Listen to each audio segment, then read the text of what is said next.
Full Contact Podcast, buckle up, you heard, like, follow, and share.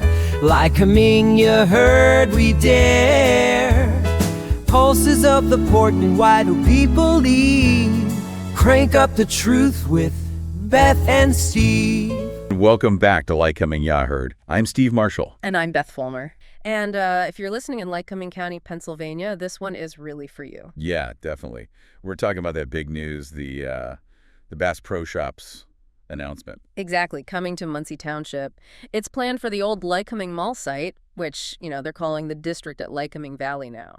It's a pretty significant development. They're talking, January 2027 for opening, and about 150 jobs, give or take. Right, big boost, potentially. But what really jumped out from the materials was a quote from State Representative Jamie Flick.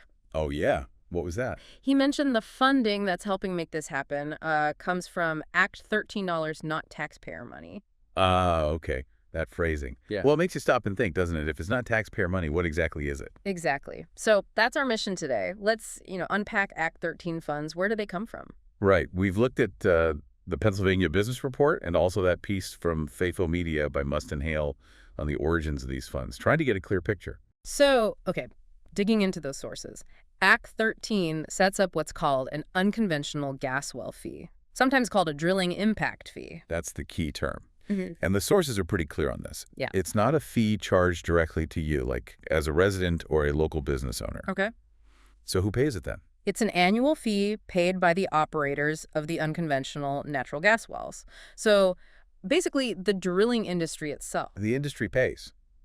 Where does the money go? They pay it to the Pennsylvania Public Utility Commission, the PUC. Got it. So Yeah. the industry pays the PUC. And the article stressed this isn't money collected like at the gas pump or on your income tax form. Correct. The sources explicitly say the fee is paid by the industry, to help offset the impacts of drilling. Which seems to line up with Representative Flick's comment about it not taxpayer money, if you're thinking of taxes in that direct sense, right? Like sales tax or income tax. It does on one level, but there's a nuance here that the sources bring out. It gets a little more complex. Okay, how so? Well, while you don't pay the fee directly, there's this potential indirect link. It could potentially affect your natural gas bill. Ah, okay. How does that work? Through the energy companies. Exactly. The idea is that energy providers, the ones you get your gas from, they might pass on some of their costs. And those costs could include what they pay for the natural gas, which might reflect the impact fees the drillers paid. So the fee is a cost for the driller, which might get passed to the utility, which then might get passed maybe as a surcharge or just baked into the price onto the consumer. It's a possibility, the sources mention. So while you aren't writing a check for the Act 13 fee, the cost could ripple down and, indirectly influence what you pay for energy. Right. So it's definitely public money once the industry pays it to the PUC. It's not some private gift. It's generated because of activity happening in the state, intended for public use. Precisely.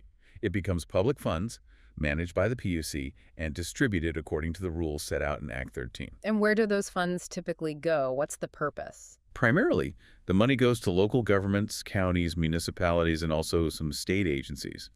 The main goal, as described, is to help communities manage the impacts of drilling. Impacts like? Things like road maintenance, bridge repair, public safety, maybe environmental programs, water protection, that kind of thing. Addressing the stresses drilling can put on local infrastructure and resources. But in this case, in Lycoming County, it sounds like it's being used for something different. Economic development. Well, yes. While impact mitigation is a core purpose, the funds can also be strategically used for broader community and economic development. And that's clearly what's happening here with the Bass Pro Shops project at the old mall site. It's a significant investment. Okay, so let's recap what the sources tell us. Act 13 is a fee on natural gas drillers, the operators. Right. Paid annually to the PUC. It becomes public money, intended to address drilling impacts and support communities, including economic development. Yes. And it's not a direct tax on you, the resident, like income or sales tax. But, and this is the important nuance, that there's a potential indirect cost, because those fees paid by the industry might eventually influence the price you pay for natural gas. Exactly. It's public money, ultimately derived from the industry's operations in Pennsylvania, being directed towards public projects like this exciting one in MUNCY Township. Understanding that whole picture, how the money's generated, who pays directly, who might pay indirectly, and how it's used, it really matters when we think about these big development projects. It definitely does. And it leads to a question maybe for you to think about.